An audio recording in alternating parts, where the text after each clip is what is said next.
Soy Reinaldo Antonio Rivas, soy profesor de Filosofía y Ética en esta nuestra Universidad Tecnológica de El Salvador desde el segundo ciclo del 2018. Ya básicamente 3 años aquí con ustedes y gracias, de verdad es una alegría y también compartir ahora este foro sobre las buenas prácticas pedagógicas que hemos tenido en el contexto de la pandemia desde la virtualidad. Y creo que este encuentro es para nosotros muy enriquecedor. De hecho, hay un modelo pedagógico que nos invita a hacer docencia investigativa. Esto es, que seamos conscientes de nuestra praxis docente. Por eso yo creo que tiene razón de ser este foro que estamos teniendo, porque intercambiamos estas buenas prácticas pedagógicas que hemos tenido a lo largo de la virtualidad, a lo largo de la pandemia, y que ahora yo creo que pueden servir a todos para ir sumando experiencias, pero también para ir sumando conocimientos y asumiendo estrategias para nuestras clases, para servir mejor este proceso de enseñanza-aprendizaje. Cuando iniciamos la pandemia es de todos conocido que, pues sí, no estábamos listos para todo lo que nos afrontábamos. De pronto teníamos un modo de hacer docencia eminentemente presencial y de la noche a la mañana nos vimos relegados o llevados, mejor dicho, a la virtualidad y tuvimos que migrar, de hecho, de la presencialidad a la virtualidad.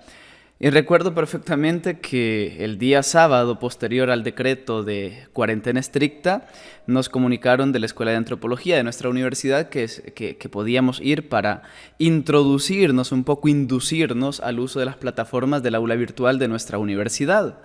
Éramos novatos, ciertamente.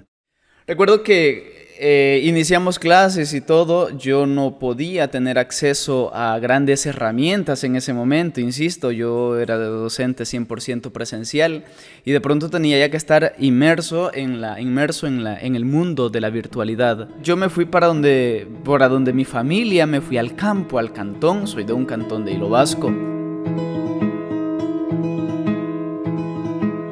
If I wake before the sun rises, I remember stories told.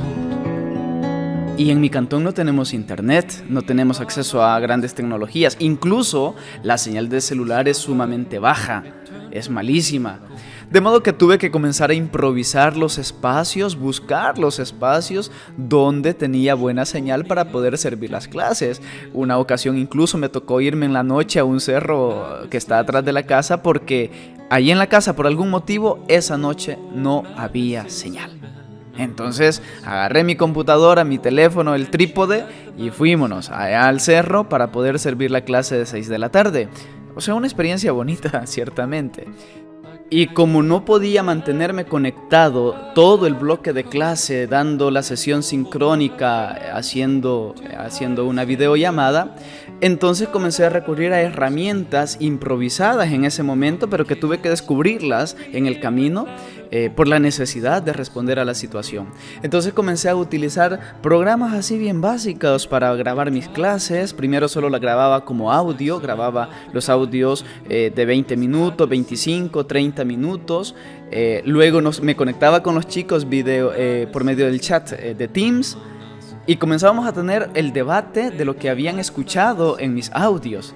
En ese momento que se nos informa de que vamos a estar virtualmente, nosotros estábamos a mitad de ciclo viendo filosofía y pues nos mandan a la casa, nos dicen las indicaciones a que había que seguir y pues de cierto modo algunos se asustan y piensan que la educación no va a ser la misma, pero yo creo que él fue un polo a tierra cuando de educación trataba como de ponernos y decirnos: muchachos, las clases no se suspendieron, solamente que las vamos a recibir de diferente forma y así que hay que seguir el ciclo. Pero nuestra universidad, recuerdo que vino a encuentro de estas dificultades y nos dieron todas estas capacitaciones para el uso de algunas herramientas. También recuerdo que incluso nos capacitaron para utilizar la plataforma Blackboard. Tuvimos un curso de capacitación sobre el tema, además de todo otro montón de herramientas, un paquete de herramientas para utilizar.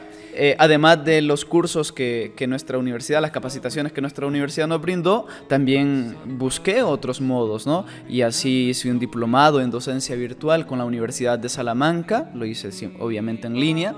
Después hice también una certificación en docencia virtual con la Universidad Benito Juárez de México y después también una certificación en proyectos e-learning, siempre con la Universidad Benito Juárez. Todo para prepararme a esto, para prepararme de la mejor manera, para tener las mejores herramientas para servir las clases de un modo más interactivo, más dinámico.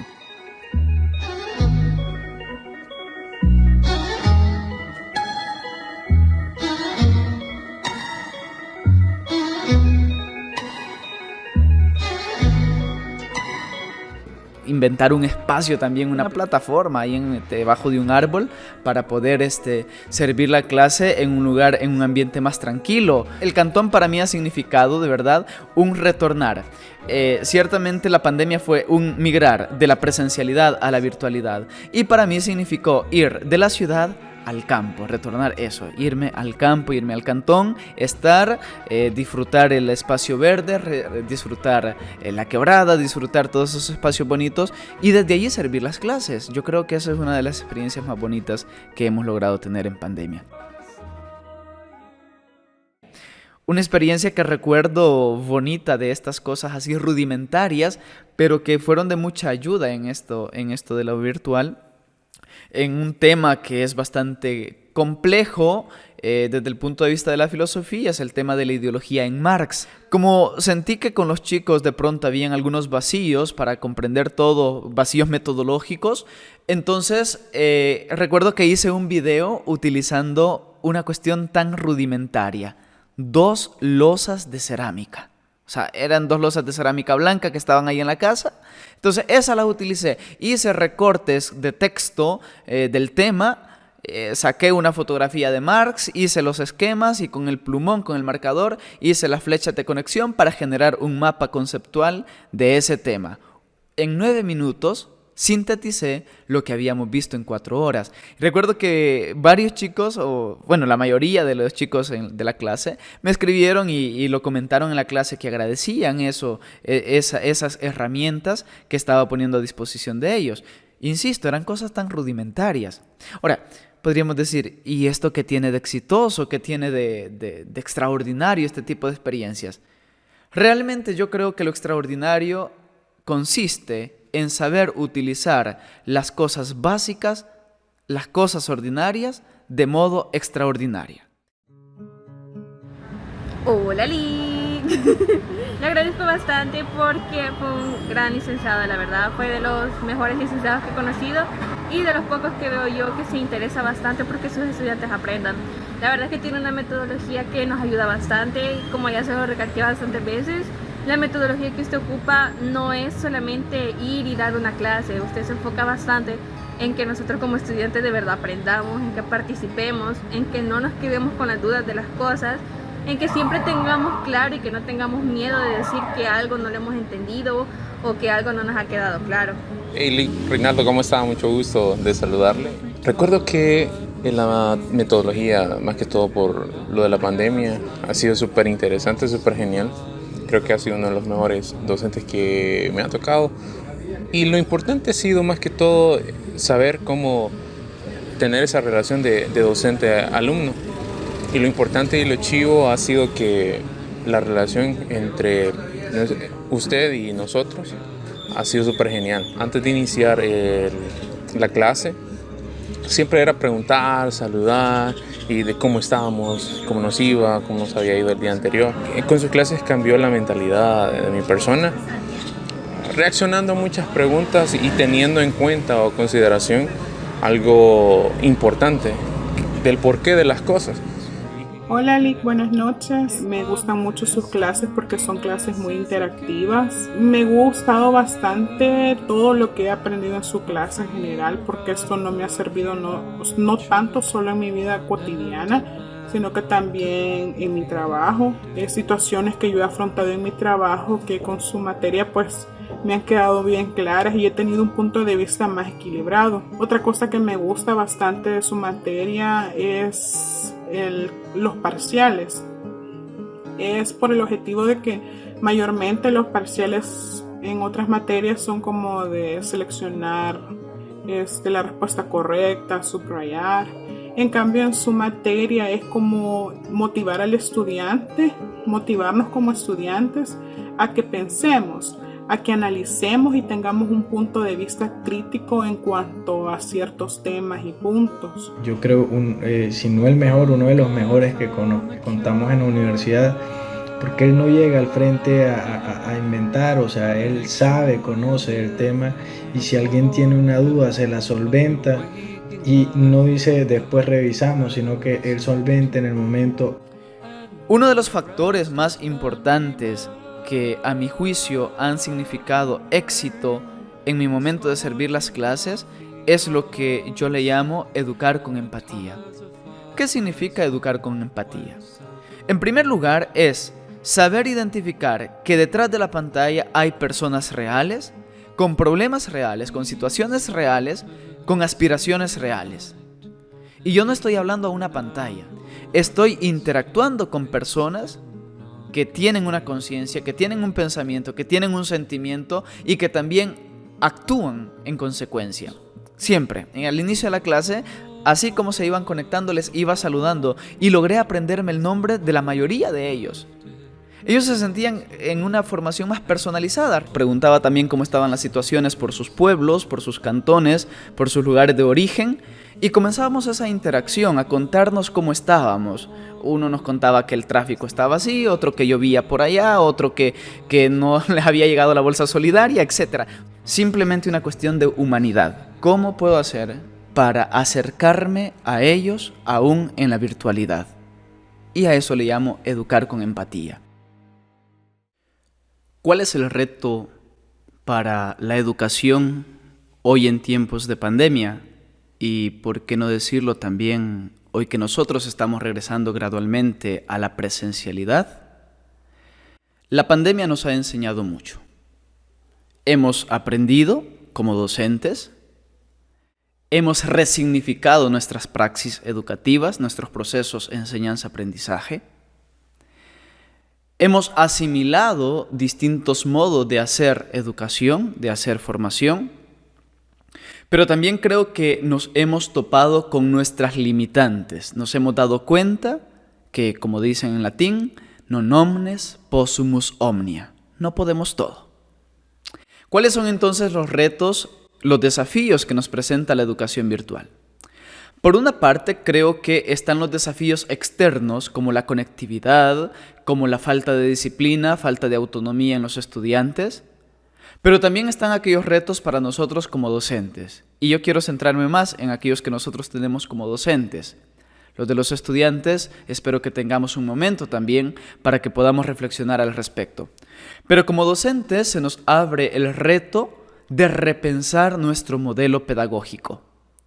Repensar cuáles son las bases epistemológicas de nuestro proceso enseñanza-aprendizaje, cuáles son las bases psicológicas de nuestro proceso de enseñanza-aprendizaje y también, por qué no decirlo, las bases administrativas. Repensar nuestro modelo pedagógico implica pasar de la escuela tradicional al modelo de la escuela nueva. Esa escuela tradicional fundada en el magistrocentrismo, donde el magíster tiene razón absoluta de todo y el estudiante es mero receptor pasivo. Nuestra universidad sigue el método por competencias y por tanto trata de que los estudiantes aprendan haciendo. Entonces debemos migrar, debemos pasar de esa escuela tradicional a la escuela nueva, donde el estudiante sea el centro, ciertamente, y por tanto bajar de la tarima y pasar al modelo circular donde podamos interactuar con ellos. Salir del magistrocentrismo y pasar a un paidocentrismo que nos permita interpretar, conocer, valorar y potenciar todas aquellas habilidades, todos aquellos recursos, todas aquellas intenciones, incluso las intenciones primeras que tienen los estudiantes para poder potenciarlas y elevarlas. Entonces, necesitamos cambiar nuestro modelo pedagógico. ¿Cómo lo vamos a hacer?